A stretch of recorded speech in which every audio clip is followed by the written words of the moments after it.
All right, let's try this again and hope that my sound gets published with the video. In yesterday's video, I'd gone over some of the homework problems. I didn't circle which ones I did on my, my copy of it. So, hey, we're going to go over a couple more and could potentially lead to some more answers. So if you watched that one without any sound just to see some things done, I appreciate that. But probably didn't really help very much. So I'll go over the vocabulary again, just like I did yesterday. A big part of these algebraic expressions is knowing our vocabulary. So the first word, just to refresh what it means, is a variable. And a variable is usually represented by a letter X, Y, Z, but can be any letter of the alphabet. And we put that in there as an unknown number, so we don't know what it is. So typically when we have that variable, the reason why we call it an expression is expressions don't have equal signs, and we can't always solve them, quote, solve them.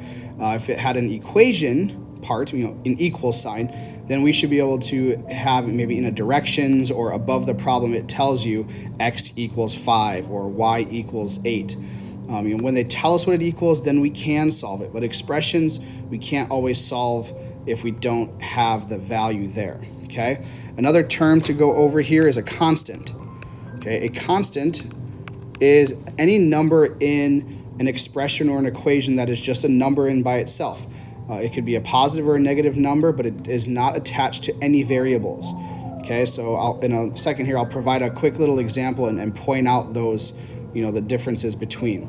The third one is called a coefficient, and in that coefficient, we have a variable tied to a number like 4x. Okay, so if we were to look at that term here, we see the 4. That is your coefficient. Okay, the x relates still to our variable. All right, so that coefficient is the number attached to a variable. And I always tell the students, remember that the prefix added on co means with. So always think of the number with the variable. Okay, the last vocabulary term quick is just the idea of term. Okay, now term has been one that's kind of bugging the students. They've had some problems in class where it just says identify all the terms. And what I want everyone to remember is that a term is just like a word in a sentence. If I were to type out a sentence and say circle all the words, well, that's pretty easy. You're circling all the words. You're not going to circle any punctuation marks, quote marks, commas, parentheses, question marks, exclamation points, periods, etc. Okay, so a term is any of the numbers involved in an expression, including variables. Okay, so if I were to use one of our homework numbers here, number 1 on the front, it says 10x minus 8x plus 2 plus 10. Okay, if I were to say, underline all the terms, well, it would be as simple as doing this. Those are all my terms. Okay, then let's say I said, all right, highlight the variables in yellow. Well, find your variables. Highlight the constants in red. There's my constant numbers. And highlight my coefficients in blue would be right there. Okay? And in general, this is then considered an expression because it is lacking an equal sign in any part of it. All right? So, might as well use this one as a guide to help and solve these things. So this one here, pretty basic, pretty simple. I'm guessing most of the students have no issue with this one. Now, one of the strategies we talked about is doing this kind of setup with highlighting your numbers and your different types of terms. So in this specific case here, I highlighted my coefficients with the variables in blue and my constants as red. Now, when we talk about simplifying these expressions, you don't want to have more than one color up there. You want to find a way to combine those colors. But I cannot combine the blue with the red with the blue, and so on. So what I'm going to start doing first is I'm going to pick one of them to combine. I'm going to take my coefficient and variables here and combine them. Well, I have 10x minus 8x. So if I start with 10 of them and I take away 8, I'm left with 2x. And I'm going to go back and still highlight that in blue. Okay. And then I have positive 2 plus 10. Well, that equals 12. I'm going to keep my plus sign there because it stayed positive. And I'm going to go back and highlight my new constant in red. Okay. So now as I look at this, we ask ourselves in class, do I have any colors that are more than one of them? And the answer is no. So in the end here, that is the simplified expression from that beginning point. Okay. Now if I had another blue or another red, I would have to combine that with the other one. Okay, and there will be instances where we have more than just two colors. If I had a different set of variables, okay, if I had, so realistically what we would have wanted here in the beginning is to have the x's all blue. Because let's say I would have had to add on, plus 4y, well, I would be picking a different color to highlight that one. And since it's already by itself and has nothing to combine to, that would just make its way onto the end of that expression. Okay, so that was number one off of our front side of the homework. And this one had, no real tricks. There was nothing, dealing with any negative numbers, or it didn't have our parentheses. All right, so I'm going to move into one that has some parentheses on it. And again, I didn't take note of which ones I solved yesterday, so I'm just taking some stabs here and hoping that maybe for the sake of them having some extra help, it's one that we didn't do. So you can get 4 answers from the soundless video and 4 answers from today. So this is going to be number 11 on the front side, and it reads as 4 times 2b plus 2 minus 3. Okay. Now, one of the things we learned in class today on Wednesday the 24th was what this is called. Okay. So inside those parentheses, we have this term called a polynomial. And I just told the students, poly in Latin means more than one, nomial means number. So it's more than one number, a set of numbers in there. And in algebraic expressions, we want to get rid of that. We want to get it out of that separate group, put it with the rest of the expression. And so we take a look at what's inside those parentheses. And the first thing is we ask, can I combine what's in those parentheses? So just like before, maybe we go back and we highlight our terms here. I'm going to highlight anything with a B on it as yellow, and any constants in green. And I'm going to include my negative and positive signs because that's going to come back to help me. But we talked about this in class. I'm actually going to leave this guy alone because when I distribute him to the rest, it's actually going to change what that number is. So I'm not going to highlight that 4 as a green constant yet. Okay. After I distribute, I can then go back in and then re-highlight. So with distributive, when we're bumped up against our parentheses here with the 4, that's going to symbolize multiplication. So I'm going to multiply. First step here is 4 times 2b. Okay, 4 times 2 is 8, and I keep the b attached to it. And now if we notice, that has my b, so I'm going to highlight that in yellow. And now I'm going to go distribute to my other term, which is a 2. 4 times 2 is 8. And I'm going to keep that plus sign with it. So plus 8. All right. And then nothing's going on with this 3 over here. So I'm just going to drag it down and keep my minus sign attached to it. Just like that. And now I'm going to go back and highlight my constants in green. Okay. So now the next step in simplifying, students should recognize, well, I only have one set of a coefficient with a variable here. I have nothing else to combine. No other terms with a b variable to add to it or to subtract to it. So that's simply going to stay as 8b. All right. Now my last step here is I want to get this, instead of being 2 terms, to be 1. So I just simply do positive 8 minus 3 is positive 5. And there is my finished simplified expression. Okay. So we worked really hard today in class about talking about this distributive process of getting rid of those parentheses, and it seemed like those who really worked hard and participated are starting to get that to click a little bit more. And the more they see it, the more they practice it, the better that they'll have a control of it, because it can get kind of tricky. So it's just one of those things, like a lot of math situations. The more you practice it, the better you'll get. It's okay to get them wrong once in a while, as long as we're trying to see those steps come through, and eventually it's going to hit that click and start to work really well. All right. So I'm going to move over to the back side of my homework and pull 2 more examples. I'll start with looking at my page here. I can't remember exactly which ones I did, so I'll just start with 13. Reads 12s minus 2 plus 10s minus 5, get that out of the way, plus 3s.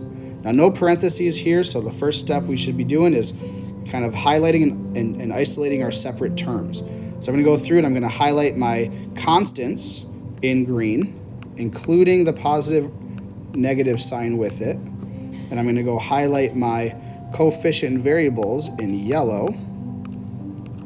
all the way through, and just obviously make sure that nothing is left unhighlighted because everything's got to be sorted. Okay, so we had also another thing in class, I think I had it on that soundless video yesterday, we had talked about making T-charts. So that's another thing that can also help here too.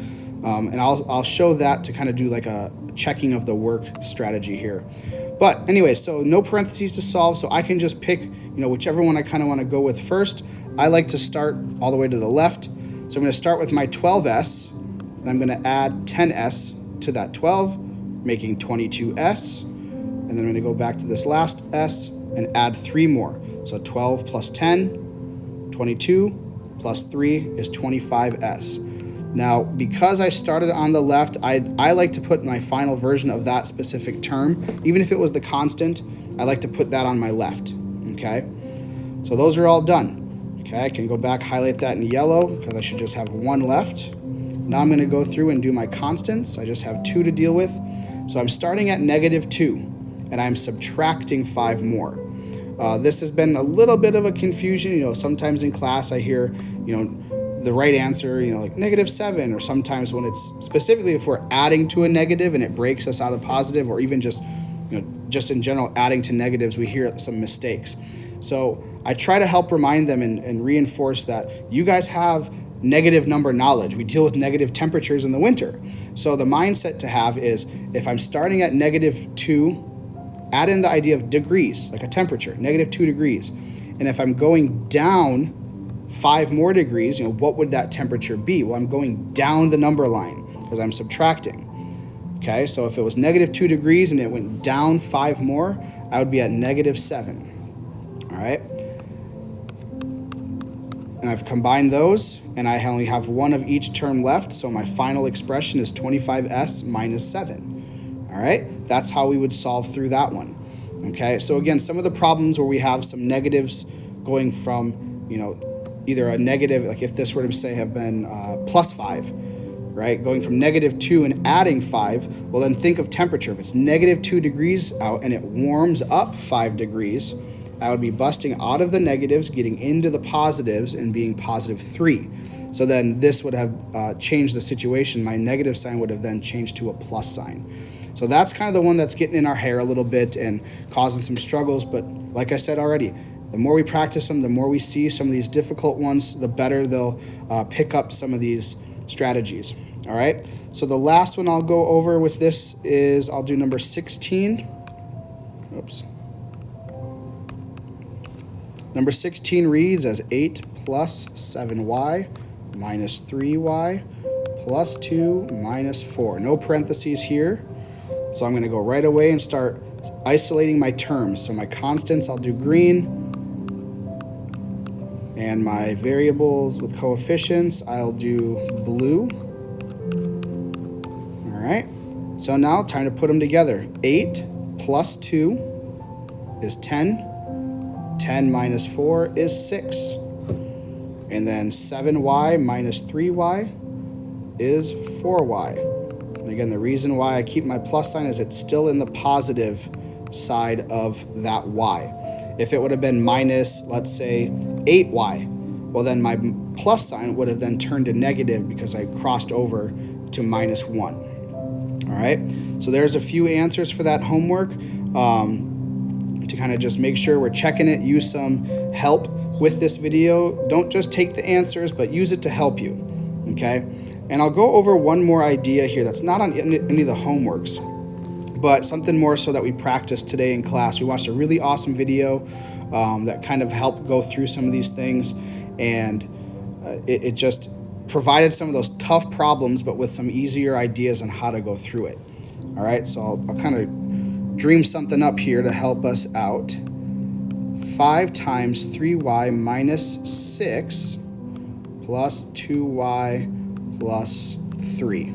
Okay, so whenever we have the parentheses, before we highlight and, like we did on this one here, before we highlight, we want to get rid of what's inside those parentheses. And then we can highlight and isolate our terms in separate codes. Okay, now I look at my look inside my parentheses, and step 1 is, can I combine anything that's in there?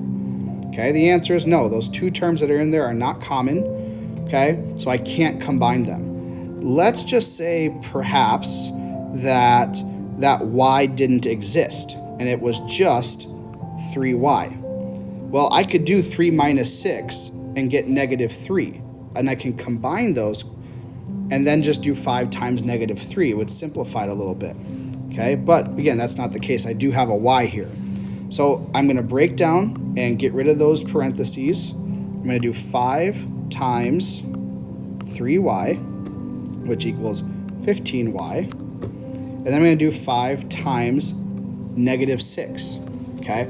We can think of it as 5 times negative 6, and then that answer would be negative because a positive times a negative puts it into a negative. But I could also think to myself, 5 times 6 is 30, and then just grab this subtraction sign and pull it down, okay? That works in this situation. But if, let's say, the 5 was a negative 5, well, then that subtraction sign would change to a plus sign, okay?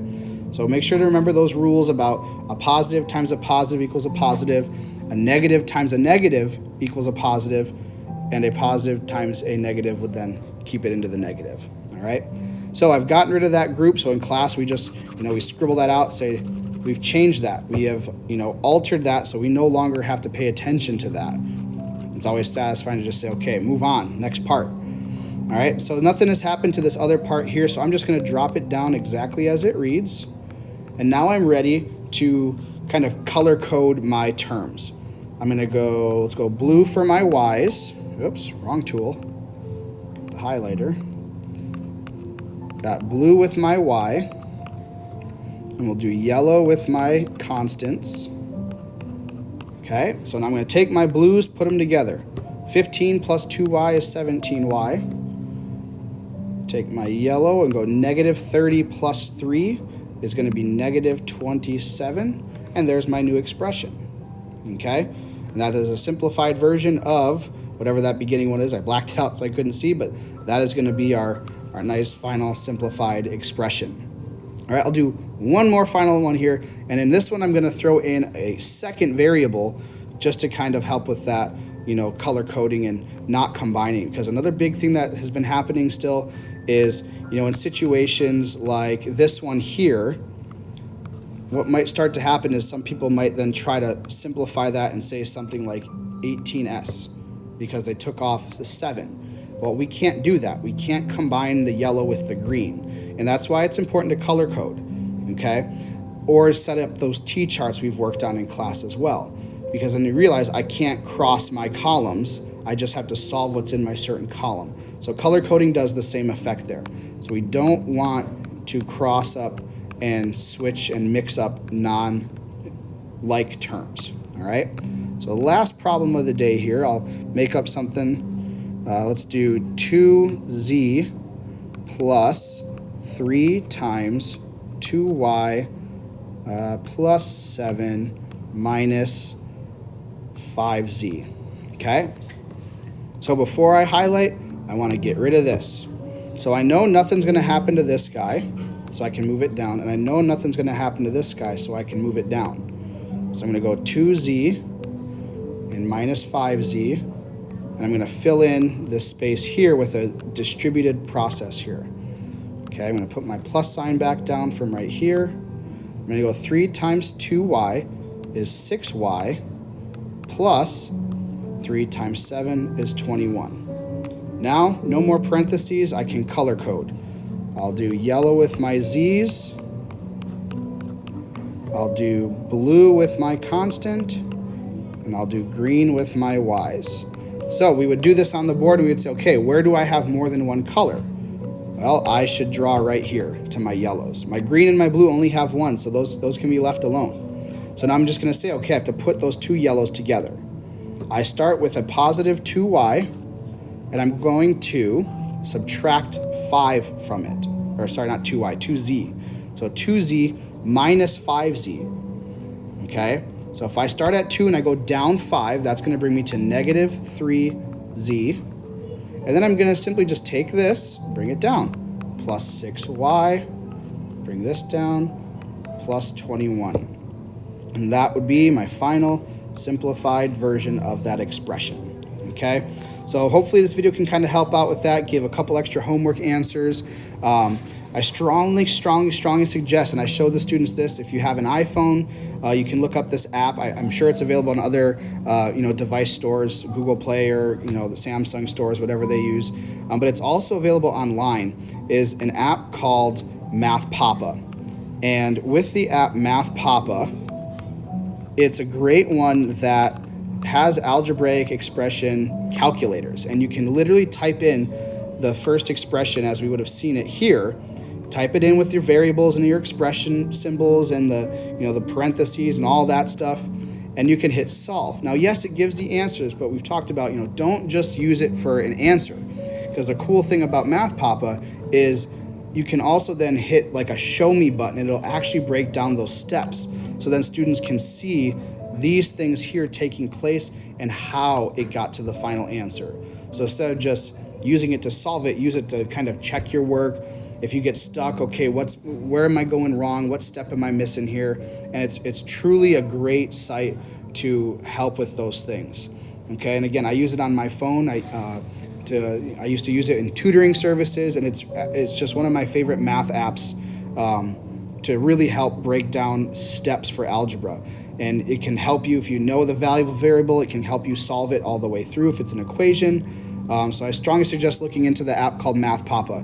I believe it does ask you to make an account sometimes, but I've never paid anything, and I haven't had anything that tells me you need to subscribe or pay to keep using the calculator. I think on the Safari, like on our iPads, it wants you to make an account before you can kind of get like unlimited solving. But again, look into it. Let me know how it looks on your end to see if you can use that.